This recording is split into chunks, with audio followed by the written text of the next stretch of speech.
waxa kaliya oo lagu eedeynayo waxa waaye inay heshiiskan is-afgaradka ay saxiixeen anigu shakhsiyan ase xeraali ahaan ase mas-uuliyad ahaan aniga oo aan munaafaqadaynin aniga oo aan cidna aan huheebaysanayn waxaan aaminsanahay anigu shakhsiyan in ay mudan yihiin in lagu siiyo credit in lagu siiyo ka hadliddii ay ka hadleen badda soomaaliyeed inay ka hadlaan oo doodaas ay keenaan aad iyo aad baan credit ugu siinaya MOU-ga ay saxiixeen oo lagu eedeynayaan ujeedadiisa maanta la qeexay waad arkayseen qareemada inay si cad u qeexeen ujeedadiisu ma ahayn inay bad soomaaliya lagu bixinayay ma ahayn in bad soomaaliya lagu gadanayay mana ahayn sida dadweynuhu u dhigahayaan ama shacabku ay u dhigahayaan meelaha qaar in heshiis gaara lagu galayo ujeedadiisu waxay ahayd oo keliya labada wadan ee Kenya iyo Soomaaliya oo ay khasab ahayd in ay gudbiyaan warbixintooda khusaysa continental shelf-ga ama qorshe qaaradeedka labada wadan si ay u gudbistaan in aan wadanba wadanka kale uusan hor istaag ku samaynin ujeedadu saasay ahayd haddii Kenyana waa laga rabay inay geyso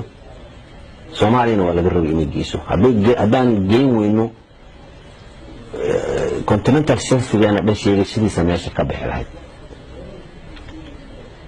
Kenyana haddii geyn weyso continental shelf-ga meesha ka bixi lahayd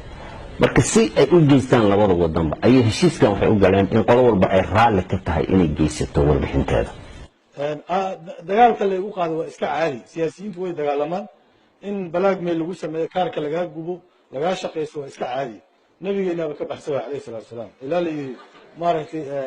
xaaskiisii wax laga sheegay oo asagii xaaskiisii mugdi la kala gelay quraanka soo degay waa la socotaa marka qofka markuu public yahay waa la isku dayaa in la damage gareeyo laakiin waxaa muhiim waxa loo sheegayo qofka wax loo sheegayo aqligiisa intuu leeyahay waxaan wax suuroobi kara ma yihiin wax run noqon kara ma yihiin wax been noqon kara ma yihiin waa su'aasha u baahan qofka wax loo sheegayo inuu isweydiiyo siyaasiyiinta waa dan leeyahay sida way isdagaalaan hadda haddii aad maamulka hadda jiro weydiiso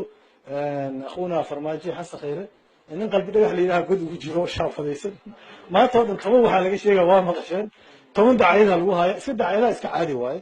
laakiin arrinta ku saabsan arrin masiiri waaye dacwada Kenya ka dhaxay Soomaaliya arrintu waa arrin maxkamad taalo waxaana filayaa waxa kaliya oo maxkamadda hadda lagu badbaadaba